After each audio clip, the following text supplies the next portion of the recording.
This is the only contestant in Forged in Fire history who made a judge fly off the handle out of sheer fury. He forged a blade using nothing but a belt sander. No hammering, no press, not even a forge. That hot-tempered judge lost complete control, shouting at the top of his lungs from across the room. The entire set fell deathly silent. No one dared to speak. The cause of all this chaos? The show's ultimate competition rules this time around. Not only were the materials for discarded lawnmowers, but the production team also lifted all restrictions on forging methods. Contestants could use any part of the lawnmowers as long as they forged a unique short blade. In just 3 hours, the other 3 contestants felt the pressure immediately.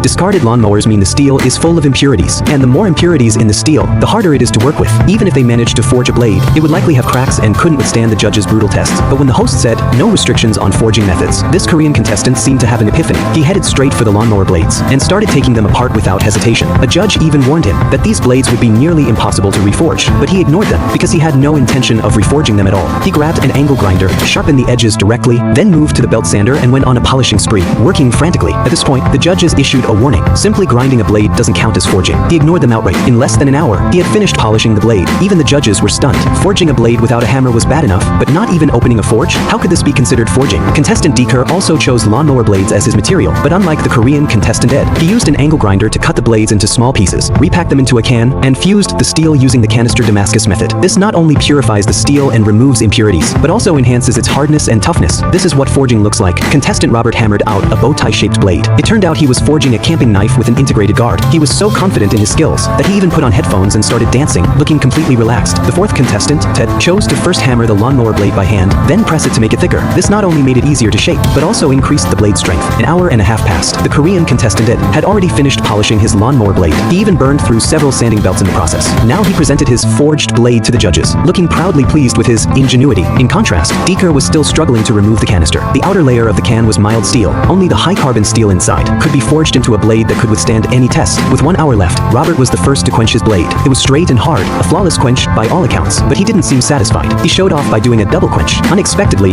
after the second heating, he chose the most difficult method, water quenching. This rough, direct water quenching worried the judges. They knew that the sudden temperature drop during water quenching could easily cause cracks in the blade. On the other side, Deeker also finished quenching. His blade had a slight bend, and he had to fix it immediately. His solution? He simply placed it on his leg and bent it straight by hand. Next to him, Ted coated his blade with clay, planning to do a differential heat treatment, clay tempering. This method enhances the blade's sharpness, while maintaining its toughness and shock resistance. It also creates beautiful, distinctive Hammond patterns on the blade. Except for Ed, every contestant was showing off their skills in this competition. After all, no restrictions on methods mean the strictest requirements of all. You never know what techniques your opponents will use. Now, time's up. Without a doubt, the first to be eliminated was the Korean contestant Ed. His blade was the most polished in appearance, but the 2 screw holes left in the blade were like a blatant provocation to the judges. Judge Nielsen sneered and said, Do you know the definition of forging?